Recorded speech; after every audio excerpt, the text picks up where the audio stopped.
Yeah, thanks. Yeah, just leave it over there. Yeah. Hi, Mr. President. I'm so glad to be here. I'm so glad to receive your call last week and get the invitation to come here to the Oval Office to talk about how we can. And, I realize there's so much that we don't know. So let's start with what we know. We know we want a better world. We know that our current structures are now crumbling at our feet faster than we can count. And with that, the world as we know it. I mean, these structures are all that we've ever known. So we are in complete uncharted territory here. This is what we know. We know that we're at a turning point, not just for our nation, but for our whole human family here. With the world as we've known it crumbling, we obviously are being given an opportunity to evolve or perish. We need to transcend our prior limitations, as we've always have, by the way, in a way that none of us has the blueprint for. There is no one person, including you, Mr. President, and you've said it yourself. You can't do this alone. There's no sector of society that can do it alone. I can't do it alone. None of us can do it alone. But we can do it together. And this is what your campaign was all about.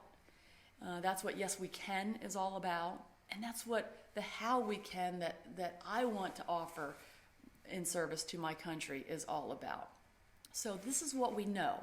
We know we want a better world, and we know our systems and structures aren't going to get us there. You said that on election night, that we can't go back to the way things were, and you were right. So we know we need something new, but what does that look like, and how do we get there? Well, what it looks like, we don't have to go any farther than our own hopes, dreams, and desires. When we close our eyes and we ask ourselves what kind of life we want and what our community looks like and what our world looks like, no matter what our other differences and preferences might be, it all boils down to, frankly, what the Founding Fathers were all about in the first place. We all want a peaceful life. We all want abundance in our life.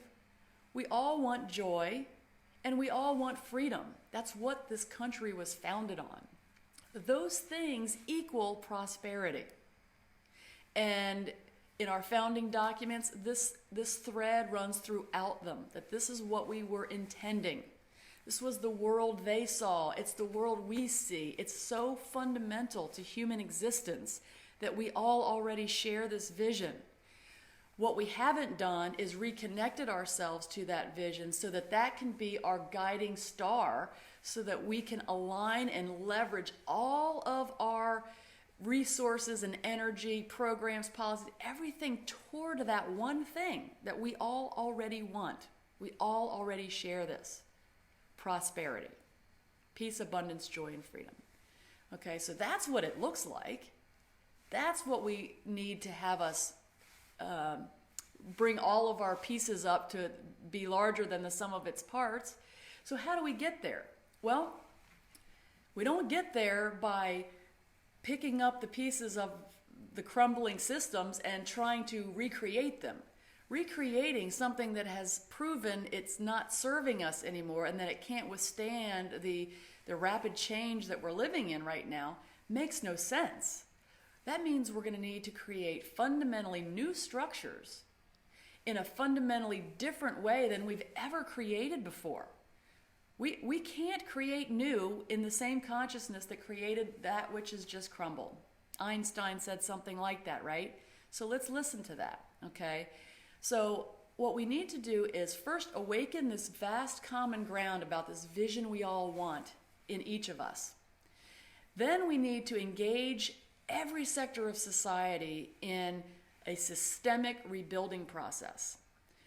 Now, this includes, but it means more than just collecting ideas from people. This is a really good start. But it's going to mean rebuilding fundamentally new structures, not just taking ideas and dispersing them into our current, what's left of our current structures, okay? So Imagine, for example, the of the people, by the people building of our new structures, having the whole system actually say, if we are all about prosperity, if we want our structures to support a prosperous life for each of us, then what does, say, our education system look like? What does our health system look like? What does our energy production and generation look like? How do we have food, shelter, and water for everyone? How are we going to govern ourselves? I mean, this comes down to like that level of basics. How do we govern ourselves in a world that is obviously interconnected and fast-paced? We know that there's some parts of what the founding fathers were intending that serve us really, really well still. But a lot of it is based on life 200 and some years ago. And this is a radically different world. So this systemic rebuilding process is something I've been thinking about for a long time now, and I'm offering this to my country and you in service. This is what I've been preparing for all of my life. I have a way to awaken this in people with your help, and I have a way to get us started on this systemic rebuilding process. So take a look at the stuff I've left you to read, and I'm in all next week if you want to give me a call. I'm here to serve and happy to be invited to do that. Have a great day.